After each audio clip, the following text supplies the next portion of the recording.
Animal Farm. Chapter 3. How they toiled and sweated to get the hay in. But their efforts were rewarded, for the harvest was an even bigger success than they had hoped. Sometimes the work was hard, the implements had been designed for human beings and not for animals, and it was a great drawback that no animal was able to use any tool that involved standing on his hind legs. But the pigs were so clever that they could think of a way round every difficulty. As for the horses, they knew every inch of the field, and in fact understood the business of mowing and raking far better than Jones and his men had ever done. The pigs did not actually work, but directed and supervised the others. With their superior knowledge, it was natural that they should assume the leadership. Boxer and Clover would harness themselves to the cutter or the horse rake. No bits or reins were needed in these days, of course, and tramp steadily round and round the field with a pig walking behind and calling out, "Gee up, comrade," or "Woe back, comrade," as the case might be. And every animal down to the humblest worked at turning the hay and gathering it. Even the ducks and hens toiled to and fro all day in the sun, carrying tiny wisps of hay in their beaks. In the end they finished the harvest in 2 days less time than it had usually taken Jones and his men. Moreover, it was the biggest harvest that the farm had ever seen. There was no wastage whatever. The hens and ducks with their sharp eyes had gathered up the very last stalk. And not an animal on the farm had stolen so much as a mouthful. All through that summer the work of the farm went like clockwork. The animals were happy as they had never conceived it possible to be. Every mouthful of food was an acute positive pleasure, now that it was truly their own food, produced by themselves and for themselves, not doled out to them by a grudging master. With the worthless parasitical human beings gone, there was more for everyone to eat. There was more leisure too, inexperienced though the animals were. They met with many difficulties. For instance, later in the year, when they harvested the corn, they had to tread it out in the ancient style and blow away the chaff with their breath, since the farm possessed no threshing machine, but the pigs with their cleverness and Boxer with his tremendous muscles always pulled them through. Boxer was the admiration of everybody.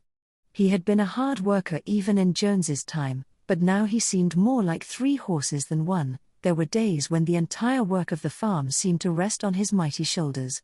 From morning to night he was pushing and pulling, always at the spot where the work was hardest.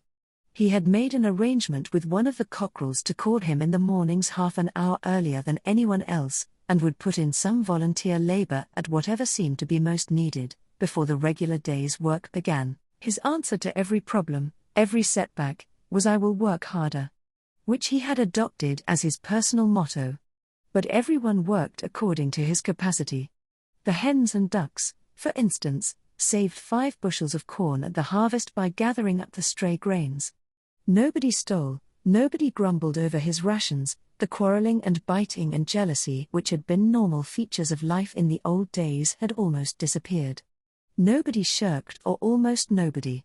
Molly, it was true, was not good at getting up in the mornings, and had a way of leaving work early on the ground that there was a stone in her hoof. And the behavior of the cat was somewhat peculiar. It was soon noticed that when there was work to be done the cat could never be found.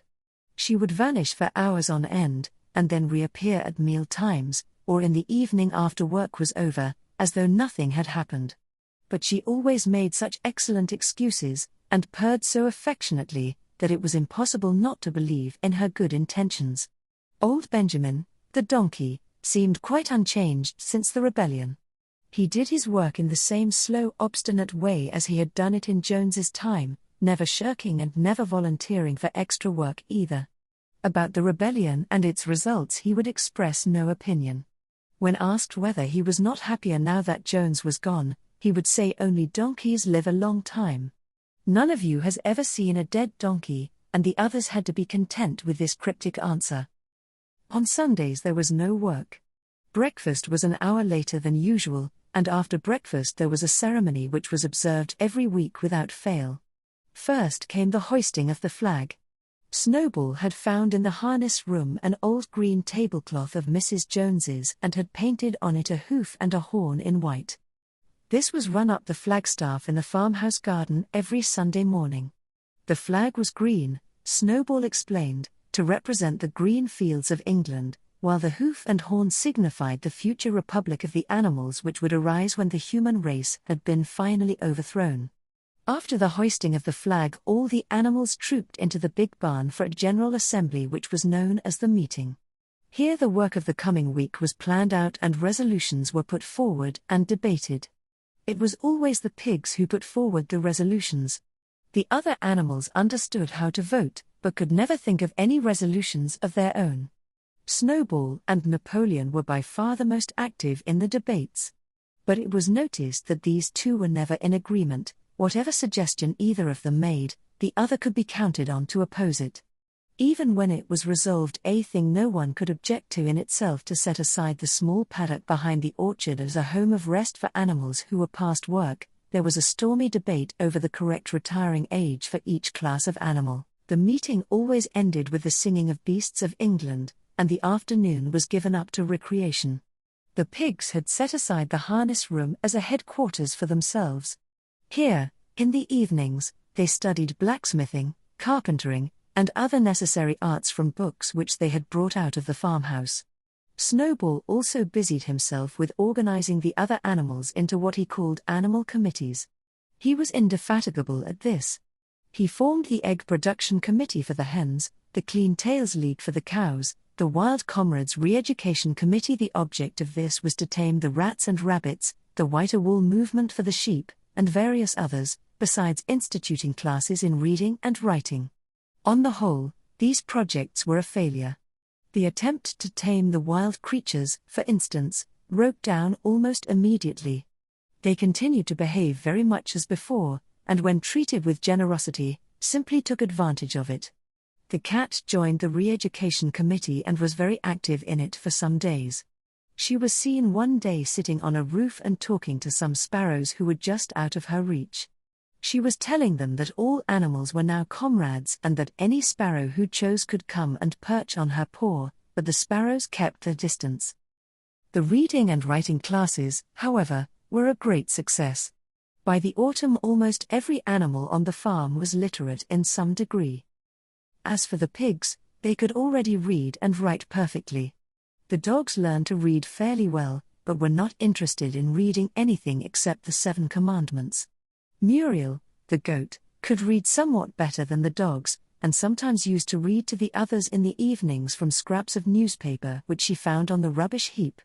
Benjamin could read as well as any pig, but never exercised his faculty. So far as he knew, he said, there was nothing worth reading. Clover learnt the whole alphabet, but could not put words together. Boxer could not get beyond the letter D. He would trace out A, B, C, D, in the dust with his great hoof, and then would stand staring at the letters with his ears back, sometimes shaking his forelock, trying with all his might to remember what came next and never succeeding. On several occasions, indeed, he did learn E, F, G, H, but by the time he knew them, it was always discovered that he had forgotten A, B, C, and D. Finally he decided to be content with the first 4 letters, and used to write them out once or twice every day to refresh his memory. Molly refused to learn any but the 6 letters which spelt her own name. She would form these very neatly out of pieces of twig, and would then decorate them with a flower or 2 and walk round them admiring them. None of the other animals on the farm could get further than the letter A. It was also found that the stupider animals, such as the sheep, hens, and ducks, were unable to learn the 7 Commandments by heart. After much thought, Snowball declared that the 7 Commandments could in effect be reduced to a single maxim, namely, 4 legs good, 2 legs bad. This, he said, contained the essential principle of animalism. Whoever had thoroughly grasped it would be safe from human influences. The birds at first objected, since it seemed to them that they also had 2 legs, but Snowball proved to them that this was not so. A bird's wing, comrades, he said, is an organ of propulsion and not of manipulation. It should therefore be regarded as a leg. The distinguishing mark of man is the hand, the instrument with which he does all his mischief. The birds did not understand Snowball's long words, but they accepted his explanation, and all the humbler animals set to work to learn the new maxim by heart. 4 legs good, 2 legs bad, was inscribed on the end wall of the barn, above the 7 commandments and in bigger letters when they had once got it by heart. The sheep developed a great liking for this maxim, and often as they lay in the field they would all start bleating 4 legs good, 2 legs bad. 4 legs good, 2 legs bad. And keep it up for hours on end, never growing tired of it. Napoleon took no interest in Snowball's committees. He said that the education of the young was more important than anything that could be done for those who were already grown up. It happened that Jessie and Bluebell had both whelped soon after the hay harvest, giving birth between them to 9 sturdy puppies. As soon as they were weaned, Napoleon took them away from their mothers, saying that he would make himself responsible for their education. He took them up into a loft which could only be reached by a ladder from the harness room, and there kept them in such seclusion that the rest of the farm soon forgot their existence. The mystery of where the milk went to was soon cleared up. It was mixed every day into the pig's mash. The early apples were now ripening, and the grass of the orchard was littered with windfalls. The animals had assumed as a matter of course that these would be shared out equally. One day, however, the order went forth that all the windfalls were to be collected and brought to the harness room for the use of the pigs. At this some of the other animals murmured, but it was no use. All the pigs were in full agreement on this point, even Snowball and Napoleon. Squealer was sent to make the necessary explanations to the others. "Comrades," he cried, "you do not imagine, I hope, that we pigs are doing this in a spirit of selfishness and privilege. Many of us actually dislike milk and apples. I dislike them myself. Our sole object in taking these things is to preserve our health. Milk and apples, this has been proved by science, comrades, contain substances absolutely necessary to the well-being of a pig. We pigs are brain workers. The whole management and organization of this farm depend on us. Day and night we are watching over your welfare. It is for your sake that we drink that milk and eat those apples. Do you know what would happen if we pigs failed in our duty? Jones would come back. Yes, Jones would come back. Surely, comrades," cried Squealer almost pleadingly, skipping from side to side and whisking his tail, "surely there is no one among you who wants to see Jones come back."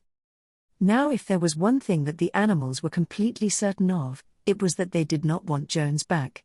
When it was put to them in this light, they had no more to say.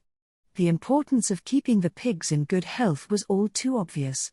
So it was agreed without further argument that the milk and the windfall apples and also the main crop of apples when they ripened should be reserved for the pigs alone.